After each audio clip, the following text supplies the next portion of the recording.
তুমি কি জানো, কখনো কখনো জীবনের সবচেয়ে কঠিন সময়টাই হয়ে ওঠে তোমার সবচেয়ে বড় শক্তি।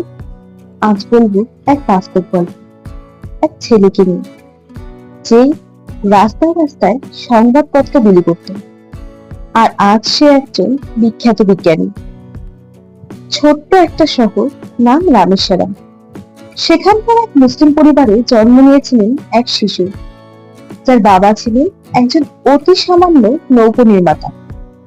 তার শৈশব কেটেছিল খুবই দারিদ্রতার মধ্যে। বাবার উপার্জনও ছিল খুবই সামান্য। স্কুলে যেতেন, কিন্তু বই কেনার টাকা ছিল না। রাতে পড়াশোনার জন্য তেলের বাতি জ্বালানোর টাকাও ছিল না। তিনি রাস্তার আলোতে বসে পড়াশোনা করতেন, সকালে পত্রিকা বিলি করতেন, যাতে নিজের পড়ার খরচ চালাতে পারে। ভাবো তো, যে বয়সে আমরা খেলাধুলা করি, সে বয়সে তিনি দিন রাত সংগ্রাম করেছেন কেবল নিজের স্বপ্নকে বাঁচিয়ে রাখার জন্য। কিন্তু তিনি হার মানেননি। বিজ্ঞান আর আকাশের প্রতি তার ছিল অদ্ভুত এক টান। স্কুলের শিক্ষকরা তাকে উৎসাহ দিয়ে বলতেন, তোমার চোখের স্বপ্ন একদিন বাস্তব হবে। একদিন কলেজের এক অধ্যাপক তাকে বলেছিলেন, তোমার মধ্যে আগুন আছে, আর আগুনকে কেউ থামাতে পারে না। এই একটি বাক্যই তার জীবন বদলে দিয়েছিল।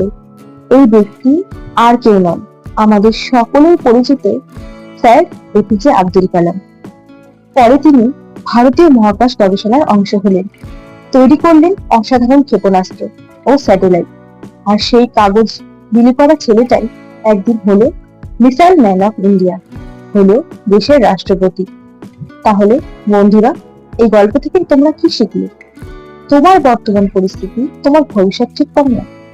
তোমার স্বপ্ন যদি সত্যি হয়, তবে যেখানেই থাকো, ওই স্বপ্ন তোমাকে একদিন শিখরে ঠিক পৌঁছে দেবে। আজ যদি তোমার জীবনে কষ্ট থাকে, মনে রেখো, হয়তো তোমার গল্পটাই হবে আগামী দিনের অনুপ্রেরণা। ছোট শুরু মানে ছোট শেষ নয়। লড়াই চালিয়ে যাও, কারণ তোমার স্বপ্নের মূল্য তোমার ঘামেই লেখা। আর অবশ্যই কালাম স্যারের সেই বিখ্যাত বাণী ভুললে চলবে না, স্বপ্ন সেটা নয় যেটা আমরা ঘুমিয়ে দেখি, স্বপ্ন হলো সেটা যা আমাদের ঘুমোতে দেয় না।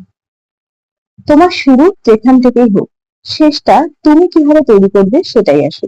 এমনই ছোট ছোট মোটিভেশনাল ভিডিও পেতে আমার চ্যানেলটি অবশ্যই সাবস্ক্রাইব করুন।